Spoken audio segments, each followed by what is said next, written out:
Cek cek cek sound sound sound sound.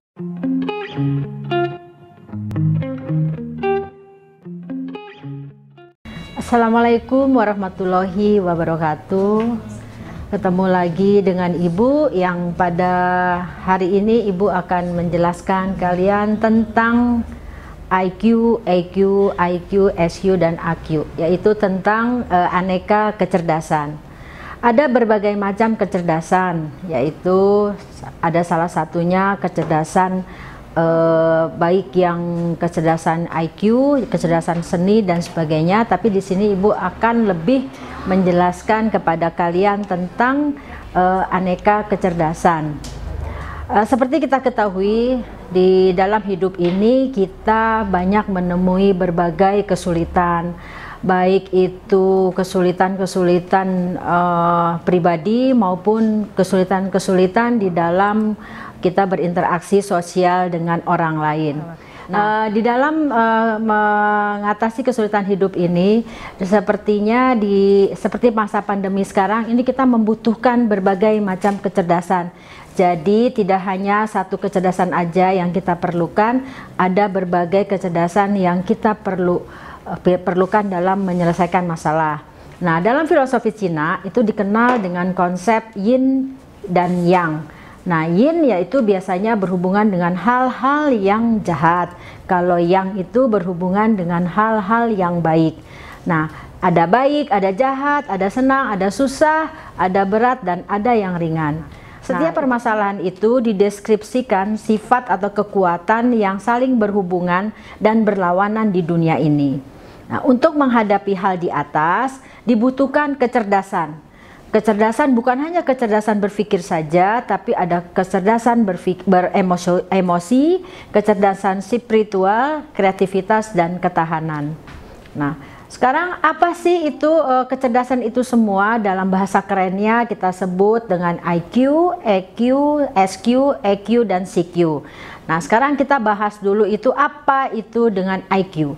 IQ itu biasanya kepanjangannya adalah Intelligence Quotient, ya, yaitu adalah keseluruhan kekuatan manusia untuk berpikir dan bertindak secara logis, terarah, dan bisa menguasai serta mengolah lingkungan dengan lebih efektif. Dari singkat katanya, IQ itu kita menyelesaikan dengan cara berpikir, ya, berpikir untuk mengatasi dan mengolah lingkungan yang lebih efektif. Nah, yang kedua adalah EQ. EQ itu adalah Emotional Quotient, yaitu kemampuan seseorang untuk menerima, menilai, mengelola, serta mengontrol emosi dirinya dan orang lain di sekitarnya. Nah, dengan EQ ini, itu bagaimana kita berinteraksi dengan orang lain, karena dalam menyelesaikan masalah tidak hanya memerlukan daya pikir, tidak hanya berpikir bagaimana mengatasi masalahnya dan sebagainya, tapi kita juga harus melihat emosi. Bagaimana kita mengatasi emosi dalam memecahkan masalah, atau bagaimana emosi seseorang dalam menghadapi masalah. Nah, kemudian ada lagi juga yaitu SQ. SQ itu adalah Spiritual Quotient. Spiritual Quotient itu yaitu kekuatan manusia dalam menjalin interaksi dengan Sang Pencipta, sehingga memungkinkan untuk selalu berwawasan jernih, mendengarkan suara hati, merealisasikan segala sesuatunya menjadi hal yang terbaik. Jadi hubungannya dengan Yang Maha Kuasa. Setiap permasalahan akan kita kaitkan dengan Yang Maha Kuasa. Kemudian ada lagi yaitu Creativity Quotient, adalah potensi seseorang untuk memunculkan sesuatu yang merupakan penemuan-penemuan baru dalam segala bidang. Jadi dalam mengatasi masalah tidak hanya memerlukan satu jalan keluar. Jadi kadangkala diperlukan berbagai macam jalan keluar. Nah, di sini yang diperlukan adalah creative quotient. Jadi bagaimana kita kreatif dalam memecahkan masalah. Nah, kemudian ada lagi yang terakhir ini adalah adversity quotient, yaitu kemampuan seseorang untuk dapat bertahan menghadapi kesulitan-kesulitan dan mampu mengatasi tantangan kehidupan. Nah, di sini bagaimana kita nih bisa bertahan dalam, contohnya sekarang pandemi. Di masa pandemi sekarang kita lihat banyak pengangguran, banyak orang-orang yang terkena dampak dari pandemi, misalnya dikeluarkan dari pekerjaan, di PHK, kemudian kalian belajar di rumah. Nah, bagaimana kalian bertahan dengan masa seperti sekarang? Bagaimana kalian tidak bosan belajar di rumah? Bagaimana orang harus bertahan pada saat di PHK? Nah, ini diperlukan kecerdasan adversity atau kemampuan bertahan menghadapi masalah. Nah, sekarang setiap kecerdasan untuk EQ ini, untuk yang adversity ini ada beberapa, ada 3 kecerdasannya. Yang pertama itu sebetulnya yang kita lihat yang sebelah kanan dulu, yang paling kanan, yaitu tingkat quitters. Quitters ini adalah orang yang berhenti. Begitu ada masalah, dia nggak bisa berpikir apa-apa. Biasanya orang yang cenderung seperti ini adalah orang yang mudah putus asa dan dia cenderung untuk bunuh diri, nyerah dengan permasalahan. Sehingga dia tidak tahu lagi, seolah-olah menurut dia tidak ada jalan keluar untuk permasalahannya. Padahal seperti kita ketahui bahwa tidak ada masalah yang tidak selesai. Nah, ada juga tingkat yang kedua dari adversity quotient ini, yaitu campers. Campers ini orang memiliki tingkat yang sedang, ia merasa cukup dan puas dengan apa yang dicapainya, dan dia tidak ingin lebih maju. Jadi orang ini juga nggak bagus. Jadi dia stuck di situ. Udah puas. Dia misalnya misalnya cukup dapat 10 besar, udah cukup puas dia. Padahal dia bisa lebih lagi untuk menjadi peringkat pertama dan sebagainya. Yang bagus adalah yang climbers. Nah, orang ini tidak pernah puas, orang yang kemampuan dan kecerdasan yang tinggi untuk dapat bertahan menghadapi kesulitan dan mampu mengatasi tantangan hidup. Jadi semakin ada tantangan, semakin dia semangat untuk mengatasi kesulitan-kesulitan hidupnya. Berikutnya adalah gimana sih cara mengembangkan IQ, EQ. Nah, multi kecerdasan ini semuanya bisa dikembangkan. Nah, dikembangkannya dengan cara apa? Yang pertama kita lihat, klik IQ. Nah, cara mengembangkan IQ yaitu dengan 1, istirahat yang cukup. Ya, itu. Jadi IQ itu apa? IQ itu kan otak, daya pikir. Jadi itu kan harus istirahat cukup dulu.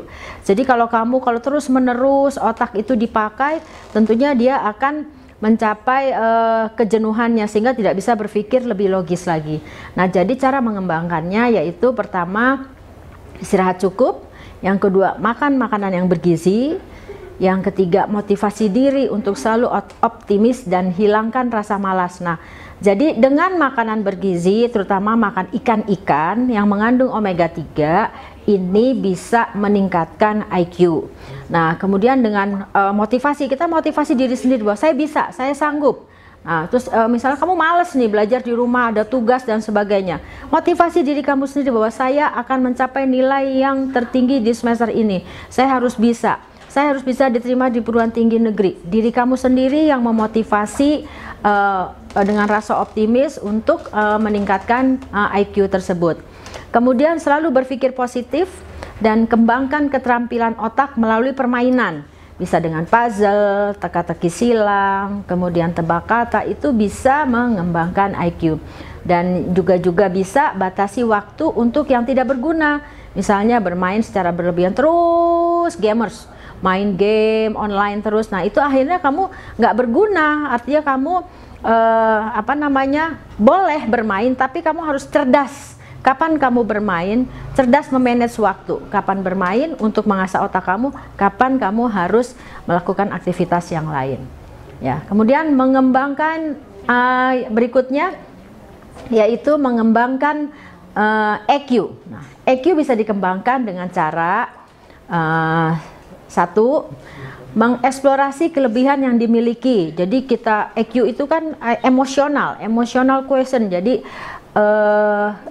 perasaan-perasaan kamu itu, emosi-emosi kamu itu harus dieksplorasi. Kemudian memotivasi diri seperti juga IQ. Kemudian belajar dari kelebihan orang lain. Nah, kalau melihat kelebihan orang lain, jangan kita istilahnya cemburu dengan arti negatif, tapi kita harus Dia bisa, pasti saya bisa. Ya, jadi itu harus kamu kembangkan sifat seperti itu. Jangan kamu terang aja begitu karena dia begini. Jangan, tapi cari kok dia bisa seperti itu, apa ya, gimana ya, kamu cari tahu dan kamu pun juga bisa mengembangkannya. Kemudian bekerja sama dengan orang lain itu harus untuk emosi, supaya kamu kalau misalnya belajar sendiri, kamu nggak tahu apakah bagaimana saya harus pendapat saya yang harus diterima, semua ide-ide saya, padahal ada pendapat orang lain, ada emosi orang lain yang harus kamu pelajari dan kamu harus bisa bekerja sama dengan mereka. Kemudian pahami dan rasakan perasaan diri sendiri. Nah, ini kamu harus betul-betul memahami. Misalnya begini, ini kira-kira nyaman nggak ya kita di sini? Kalau nggak nyaman, gimana membuat kita nyaman? Jadi bukan begitu tidak nyaman, keluar dari zona tidak nyaman, tapi bagaimana zona tidak nyaman kamu buat menjadi nyaman. Nah, ini artinya kamu harus memahami dan merasakan perasaan diri kamu sendiri, ya. Jadi kalau kamu terus membawa, kamu nggak mengerti perasaan kamu, nanti selamanya kamu akan frustasi. Kemudian selalu mendidik diri agar dapat bertahan dalam situasi sulit. Nah, itu perlu pelajaran, perlu pengalaman, perlu dicoba. Jadi kalau misalnya kamu begini, bertahan dalam situasi sulit, jadi ini suasana tidak nyaman nih, jangan lari, bertahan di situ. Bertahan di situ sehingga kamu merasakan bahwa kamu bisa bertahan di dalam situasi sulit, karena pasti ada jalan keluar. Jadi jangan begitu kamu tidak nyaman, kamu kabur, lari dari masalah, jangan. Berusaha untuk bertahan di situasi yang sulit.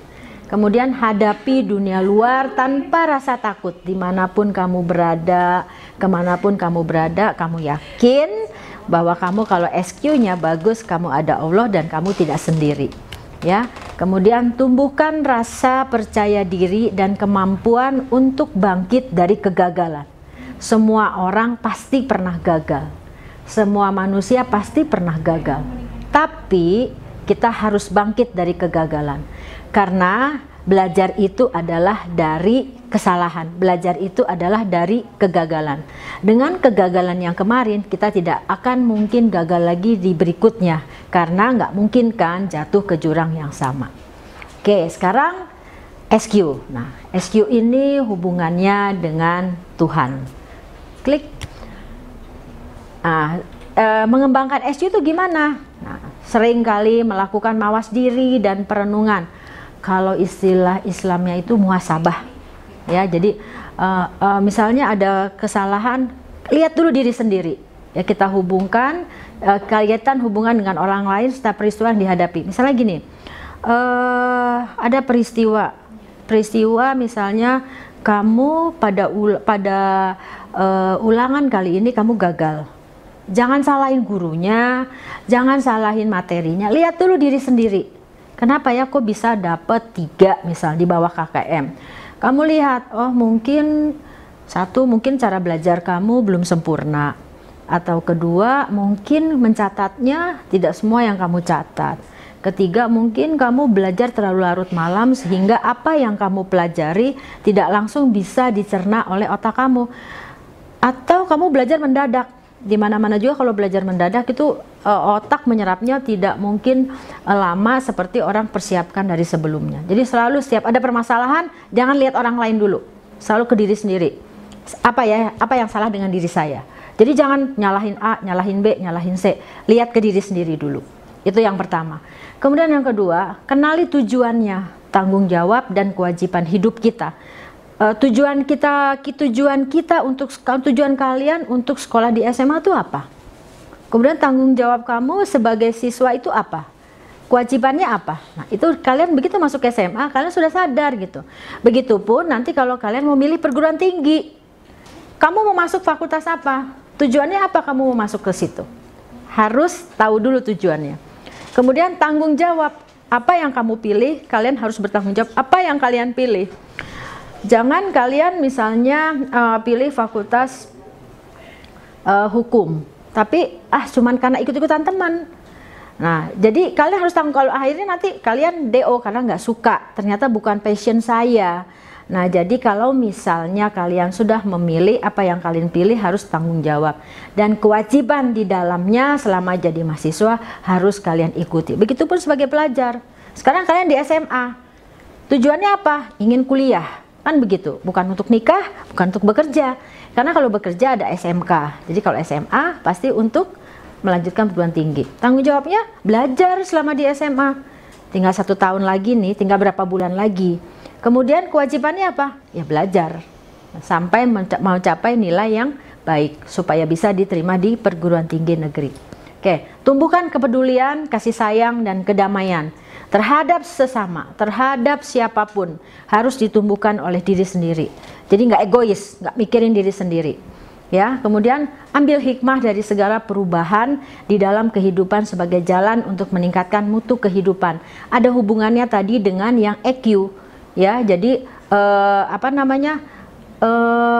introspeksi diri, melihat jika ada perubahan di dalam kehidupan, itu adalah untuk meningkatkan kehidupan. Jadi lihat diri, kenapa begini? Oh begini. Untuk apa? Untuk meningkatkan mutu kehidupan. Dan yang terakhir, kembangkan tim kerja dan kemitraan yang saling asih asuh. Karena manusia tidak bisa hidup sendiri, dia harus hidup dengan orang lain. Dan ini jadilah teamwork yang baik, karena dalam teamwork ini kita harus mengendalikan ego kita harus mengendalikan emosi kita untuk bisa bekerja sama. Nah, sekarang ada EQ. EQ adalah, jadi mengembangkan EQ ini mencoba tidak lari dari masalah. EQ ini untuk bertahan diri loh, bertahan. Jadi dari semua permasalahan tadi, dengan EQ ini kita bisa bertahan hidup. Dalam situasi apapun kita bertahan hidup. Ini kalau EQ-nya bagus. Jadi mencoba tidak lari dari masalah, mencoba mengerjakan PR tanpa mempertimbangkan benar atau salah. Kerjain dulu. Ada tugas dari guru, kerjakan. Jangan langsung aduh sibuk copy paste dan sebagainya, nyontek dan sebagainya. Itu nanti. Kerjakan dulu semampu kamu. Nanti begitu hasilnya salah, belajar dari salah. Kenapa salah? Tapi kalau kalian nyontek itu kan namanya lari dari masalah. Ada tugas gampang, tinggal lihat, tinggal copy paste. Nah, kalau seperti itu yang terjadi, kalian tidak pernah tahu dari masalah yang ada, ya. Oleh karena itu jangan lari dari masalah. Coba mengerjakan PR, itu benar atau tidak itu nggak ada masalah, ya. Jadi itu belakangan benar atau tidaknya. Nah, kemudian kita tingkatkan lagi dengan cara menyelesaikan masalah secara sistematis, diurutkan. Ya, diurutkan. Kita misalnya kamu hari ini mau mengerjakan ada pelajaran matematika. Harus apa dulu? Ada buku disiapkan, ada bolpen, ada alat tulis, kemudian ada coret-coretan, kemudian apa materinya? Misalnya tentang apa, kamu sudah siap. Atau yang kedua, mengatur hal-hal yang dianggap bisa membuat masalah. Ya, jadi kira-kira memperkecil yang dianggap bisa membuat masalah. Jadi jangan begitu kamu di buku paket, wah ya buku paketnya masih di lemari, pergi lagi. Sementara PJJ waktu kan nggak bisa kamu keluar masuk. Jadi pada saat kamu belajar PJJ kamu sudah siap di tempat dengan buku-buku jam pelajaran pada waktu itu. Misalnya mata pelajaran matematika sudah siap, PPKN sudah siap dan sebagainya. Kemudian yang ketiga, menghadapi masalah apapun yang terjadi. Jadi apapun masalah hadapi. Karena setiap masalah itu pasti ada penyelesaiannya. Tidak ada masalah yang tidak bisa diselesaikan. Allah sudah memberi kamu masalah dan kamu harus yakin bahwa pasti ada jalannya. Karena Allah tidak mungkin memberikan kamu itu masalah melebihi kemampuan kamu. Oke. Nah, sekarang bagaimana mengembangkan cara CQ? CQ itu kreativitas. Dari permasalahan-permasalahan yang tadi diperlukan kreativitas tentunya, ya. Jadi memperbanyak ide-ide atau gagasan, mencoba bermacam-macam pendekatan dengan pemecahan masalah, dalam pemecahan masalah. Jadi coba dengan cara A nggak selesai, mentok di sini. Coba dengan cara B, coba dengan A dan B dipadukan dan sebagainya. Jadi jangan begitu A nggak bisa, ya udah. Jangan, ya. Jadi begitu cara A nggak bisa, ada cara B, ada cara C dan sebagainya. Kemudian menguraikan sesuatu secara terperinci. Jadi semua permasalahan diperinci satu-satu. Apa nih permasalahannya? A, B, C, D. Oh, kalau A nanti ada permasalahannya, jalan keluarnya seperti ini, permasalahan B, jalan keluarnya seperti itu, dan sebagainya. Kemudian mengkaji kembali satu persoalan melalui cara yang berbeda dengan yang sudah lazim. Jadi jangan menyelesaikan masalah dengan cara yang seperti itu aja. Coba dengan cara yang lain. Nah, jadi kamu harus kreatif. Nah, dari situ nanti timbul pemecahan-pemecahan masalah dengan berbagai cara. Ya, kemudian ajarlah orang lain, jangan pelit dengan ilmu. Kalau di agama Islam diajarkan, ilmu nggak boleh pelit. Jika ingin belajar sesuatu, cobalah. Kemudian mengajarkan pada orang lain. Kenapa? Supaya kalau ilmu itu kita ingin belajar, kita dapat, kita ajarkan lagi pada orang lain, itu akan lebih nyerap di dalam otak kita. Ya, daripada kamu belajar untuk diri sendiri. Ya, jadi harus diamalkan supaya ilmu itu juga nyerap sama kamu. Lain kali jika kamu menemukan sesuatu masalah, kamu bisa dengan mudahnya memberikan solusi-solusi yang lain karena kamu juga pernah memberikan kepada orang lain. Oke, itu tadi semua yang sudah Ibu jelaskan tentang aneka kecerdasan. Jadi di dalam menyelesaikan suatu permasalahan itu dibutuhkan berbagai macam kecerdasan. Ada IQ, EQ, CQ, EQ, dan yang terakhir CQ. Nah, jadi itu semua dimix. Jadi tidak melulu hanya diperlukan satu kecerdasan saja. Kalau kamu hanya IQ saja yang tinggi, contohnya siapa yang punya IQ tinggi? Yang tidak mempunyai SQ dan emosi EQ. Albert Einstein, dia kerja aja untuk itu aja menghasilkan tanpa memikir perasaan orang lain.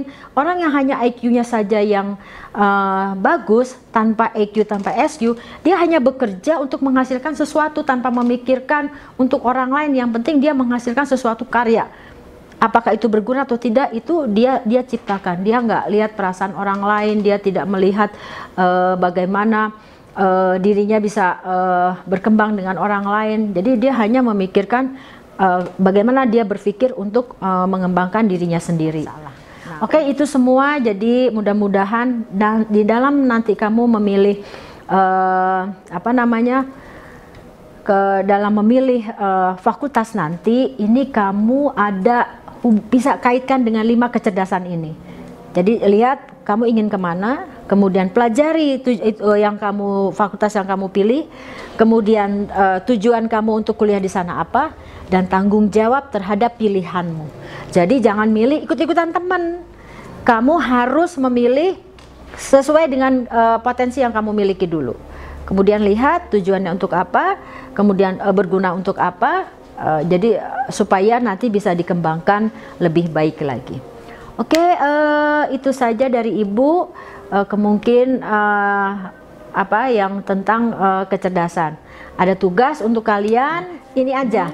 Bagaimana menurut kamu cara menyelesaikan suatu persoalan? Sekarang gini, dalam memilih fakultas yang kamu pilih, apa yang harus kamu pertimbangkan? Ya, yang mana yang dipakai IQ, yang mana SQ, yang mana EQ. Jadi gini, saya memilih fakultas ini, jadi IQ yang saya gunakan ini. Boleh 5-5-nya kecerdasan dipakai atau berapa yang kamu pakai. Ya, kerjakan di buku BK, kemudian dikirim, nanti difoto, dikirim ke Google Form. Terima kasih atas perhatiannya. Wassalamualaikum warahmatullahi wabarakatuh.